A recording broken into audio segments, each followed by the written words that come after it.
For this Ash Wednesday, our gospel comes to us from Matthew, the 6th chapter.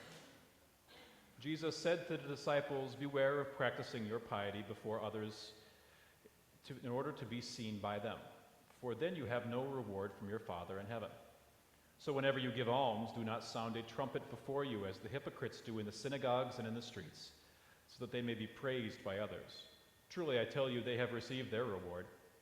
But when you give alms, do not let your left hand know what your right hand is doing, so that your alms may be done in secret, and your Father who sees in secret will reward you.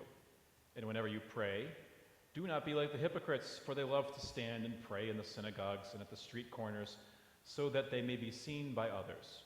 Truly, I tell you, they have received their reward. But whenever you pray, go into your room and shut the door and pray to your Father who is in secret. And your Father who sees in secret will reward you.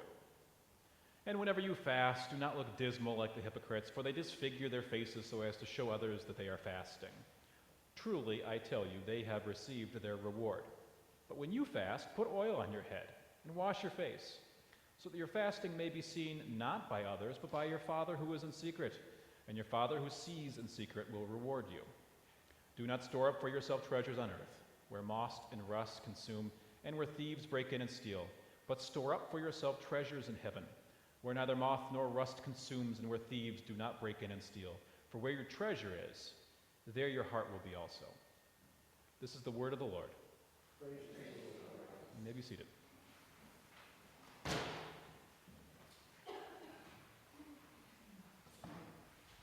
Will you join with me in prayer? O Lord, may the meditations of my heart and the words of my mouth be acceptable to you, O Lord, my rock and my redeemer. Amen. So, I feel that since I married an Irish woman, I got the right to listen to certain kinds of music now that were off limits for me with zero Celtic background. And my choice time to listen to these songs is while I wash the dishes with my earbuds in. And you hear these great tunes, and it's really fun. I like it. The Irish are such a musical people. I used to think, by the way, that St. Patrick's Day falling in March every single year in Lent was a special punishment that the church designed for the Irish people, until I realized that it's a feast day, which means that you can drink alcohol and eat meat, and you can do whatever you want. Whatever you're doing for Lent is suspended for that day. And then I thought the Irish are pretty smart, actually. I think it's very clever. But regardless, the reason why I'm saying this is that I heard a song. A song has been kind of popping up for me called The Foggy Dew. Does anyone know this? Okay. This song is a really interesting song. So it's written by a priest in 1916, and at least the first lyrics are, but it's been reinterpreted and reinterpreted. The version that got to me was Sinead O'Connor with the Chieftains singing it. And they have somewhat updated the lyrics so it's a little bit more understandable. But the purpose of the song is really interesting. So I've got the lyrics printed out here. So as down the glen one Easter morn to a city fair rode I, their armed lines of marching men and squadrons passed me by. No pipe did hum, no battle drum did sound its loud tattoo, but the Angelus bell over Liffey's swells rang out in the foggy dew. So it begins. So he recalls seeing groups of men on one Easter morn march off. These are Irishmen. Now, if you know, 1916, we're right in the middle of World War I, right? So there is this really interesting thing going on nationally or internationally where about 200,000 Irishmen go off to fight in the Great War. And they are patriots. They go to fight and die for the Commonwealth.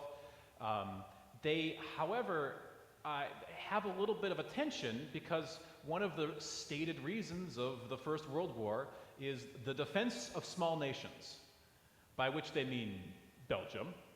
And the Irish hear that and say, what about my small nation? Is my small nation given the right to exist, or do we sit forever under oppression? So the story goes that these brave men went out to fight for Irish independence. And they were met, let's jump ahead in this song here, and I love the word that he uses here.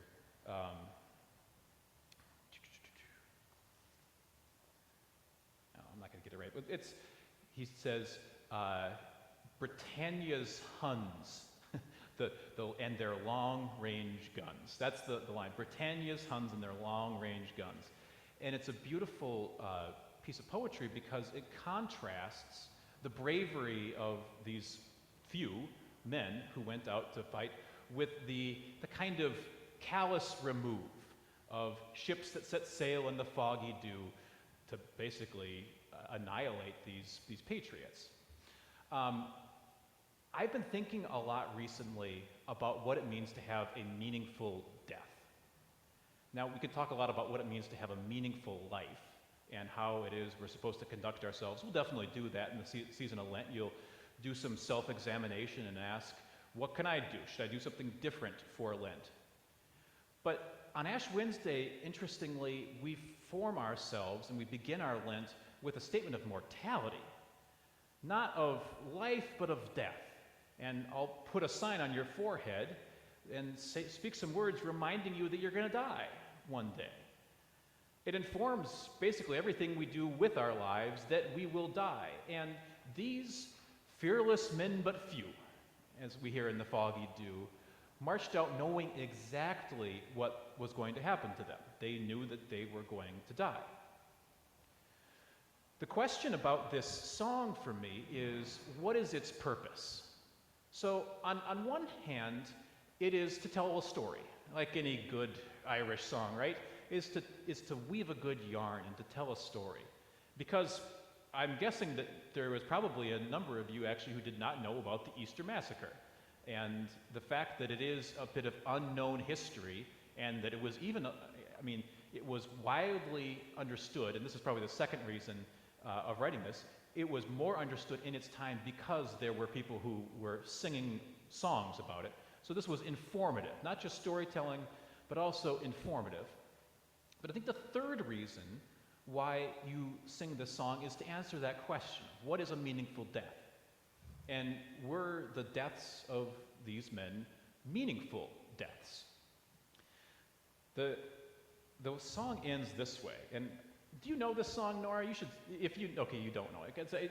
The fact that Sinead O'Connor is the one singing it is like one of the real perks. The priest who wrote it, great, I'm sure he would have had a lovely singing voice, but in kind of the Irish tradition, the mournful woman widow just has a lot of power and heft, and Sinead O'Connor really embodies that too.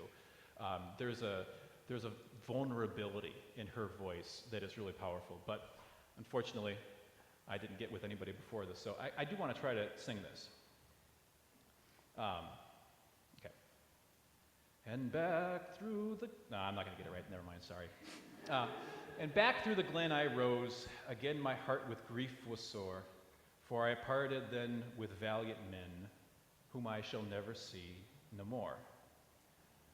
But to and fro in my dreams I go, and I kneel and pray for you. Oh, why am I so out of order? And then it says, for slavery fled, our honored dead, in the Foggy Dew. And I think that it's a really powerful statement, because listen to what he said there. For slavery fled, our honored dead, in the Foggy Dew. The claim about meaning making for those men was, at least you're free from the slavery of being Irish in this time, of living in your own homeland. That is a profound statement, first of all, of how bad things were, of just how awful the oppression was, that better to die on your feet than live on your knees, is essentially what that says. But it also is a powerful statement about what a meaningful death even is. I think what's interesting for me is how we use our deaths, how we use the very fact that we will perish to build for something meaningful. It's mankind's ultimate search, is to say, after I'm gone, how will I be remembered? What will my impact have been? And the reason why is because we're fighting death's power to undo meaning. We're fighting death's power to take the things that we have done and scatter them to the wind like dust and say, doesn't matter, and no one remembers. And that's a fate that I don't want. And I'm guessing that most of you, when you hear or think about those things, say, that's awful. That's the exact opposite of the purposeful life. So how do we contend with death's power to do that? I can only find one answer to that, and it is to cling to the one person who I am absolutely certain death was meaningful, and that's Jesus Christ.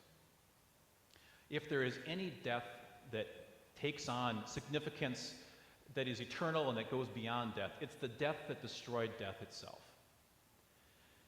When I put the ashes on your forehead in a minute, I am not just going to take a hunk of ash and smear it across your forehead and say, remember that you're dust, to dust you shall return, and leave you out the door. I'm going to make a very deliberate mark. It's going to come in the shape of a cross. So yes, you will remember in that moment that death is something that we all must contend with. You'll also remember that Jesus did contend with it.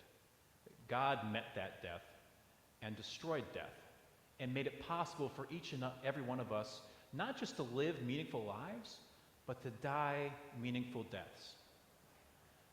And who knows what will take you and what our lives will require of us. And I think these men in the Foggy Dew knew what they were getting into, and maybe that was for them a gift. Most of us don't. We don't know what is going to be required of us or what death might require of us. However you meet that end, which is inevitable to all of us, you'll do it with Christ.